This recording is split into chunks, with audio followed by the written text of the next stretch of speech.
Welcome to Beyond Abuse channel, and today I wanted to talk about hope.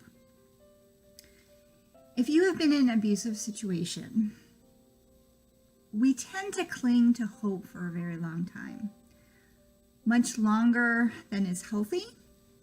And so when we let go of that hope that we thought that this would finally work, because it was a cycle, that we would grab onto hope and we would think that things are going to change, and we would keep doing what it is we were doing to please, to be able to get that person to see our point of view, to be able to communicate. We were always holding on to that little crumb of hope, which was part of the abuse on the other end. They would give us hope. They would act like they understood, or they did understand, and then they pulled it away. They gave love, and then they took the love away. So they would always give us what it was we needed or wanted as a human being. These are things that are necessary to have that connection. But then when we realize the abuse of what has been going on, could be physical, emotional, psychological, sexual, emotional.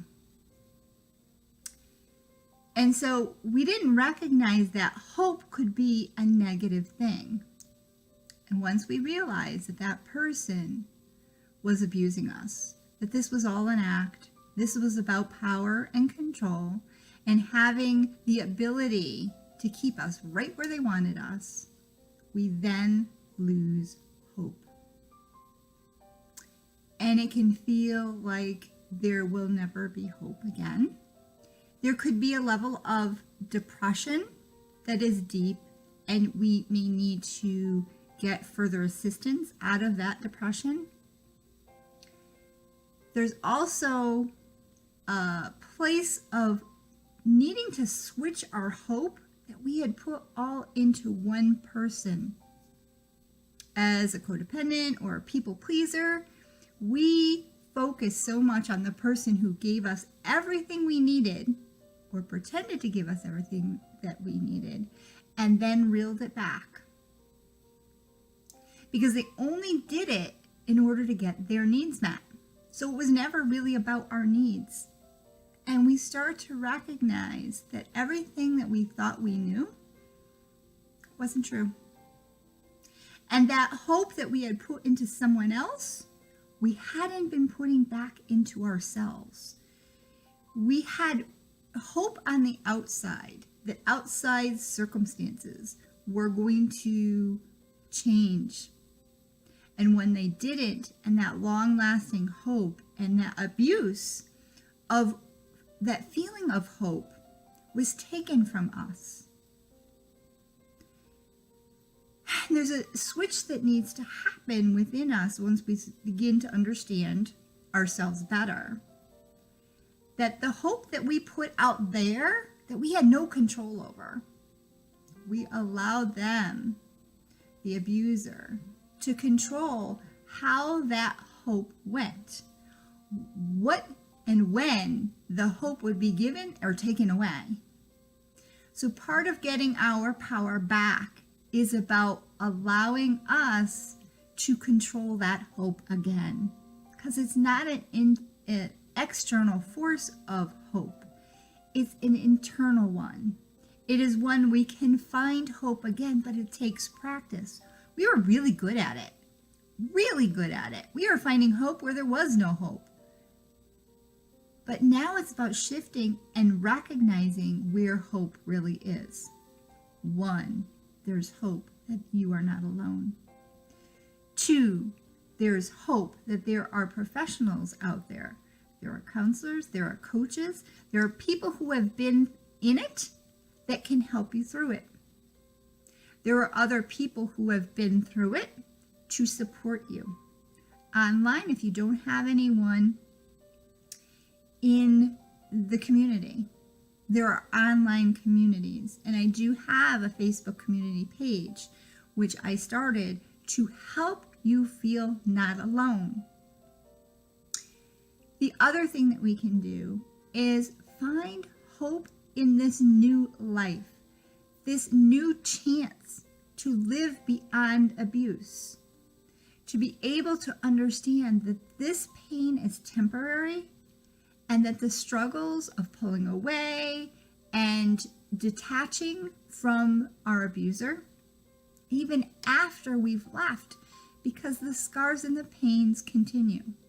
But we can choose to have hope and act on it. Because before, the hope was just out there. It was like this, woo, hope that things were going to change. But there was no action behind it. Again, they had control. We were doing somersaults and trying to get the abuser to connect with us, to have a normal relationship, which they're not capable of. And once we understood that that was all a fantasy and we couldn't get what it was that we wanted from the person that we loved, we cared for, we poured our heart and soul out of hope that this was the happily ever after relationship, or the family ties that are supposed to love you and care for you and, leave it to beaver. When we find out it's not that, we have to reform our thought process about what hope is and start to own it and not allow others to control it. Once we understand the hope is not something that someone else can give to us and take back from us in a form of punishment. But hope is what we think and feel about our future. And we survived a lot. We got through a lot. We did it. We're doing it. And even if we're still in it, in the abusive situation, we have survived all these years putting up with that. If we could have hope in the darkest of times, leaving means that the sun is going to rise again, because the darkness was not from within us. It was us trying to shine outwardly to shine on darkness that was all around us.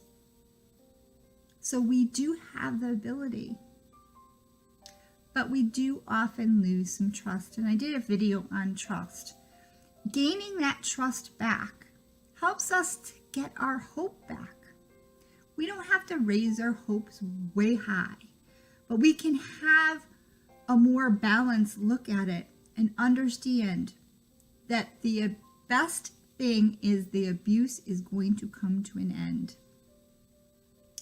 That we couldn't control it while we were in it, but as we learn to understand ourselves and our situation and our abuser and the pattern in which we were in, it's like a roadmap to getting out, because we're starting to discover, once we know the tactics and the manipulation, it's like being in a magic show where you already know what the magician is doing.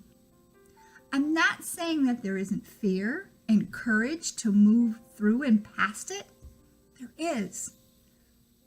But at the same time, we don't need to be fooled anymore by the power of the abuser who was the magician conning us, because they didn't feel like they had the ability to keep us. They knew they were void. They knew that they were fake, and they knew that if we knew what we know now, we would not be giving them a thing. Not our love, not our attention, and not our hope. My hope is for you is to find the peace, love, and joy that you deserve. For real this time, not the illusion of what the abuser, the narcissist, or the bully in your life. You deserve the power. You have the power. I believe in you, and I want you to believe in you too.